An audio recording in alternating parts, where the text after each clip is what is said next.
Cinema ఇండస్ట్రీలో గత కొంతకాలం నుంచి ఎన్నో విషాదాలు చోటు చేసుకుంటున్నాయి. ఒకరి మరణ వార్త మరవక ముందే ఇంకొకరి మరణ వార్త ఎంతో దిగ్భ్రాంతిని గురిచేస్తుంది. సినీ నిర్మాత ఉప్పలపాటి సూర్యనారాయణ కన్నుమూశారు. గుండెపోటుతో చికిత్స పొందుతూ హైదరాబాద్లోని హాస్పిటల్లో మరణించారు. ఆయన పద్మావతి ఫిలిమ్స్ ద్వారా తెలుగు, కన్నడ, హిందీ భాషల్లో 24 సినిమాలను నిర్మించారు. వాటిలో శంకరావం, బజార్ రౌడీ, అల్లుడు తిత్తిన కాపురం, అన్నదమ్ముల సవాల్ లాంటి సినిమాలు ఉన్నాయి.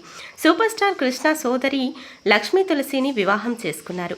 1985లో గుడివాడలో ఎన్టీఆర్పై పోటీ చేసి తను ఓడిపోవడం జరిగింది. ఇంతటి ఉన్నతమైన వ్యక్తి మరణ వార్త తెలిసి ఒక్కొక్కరిగా అక్కడికి చేరుకుంటున్నారు.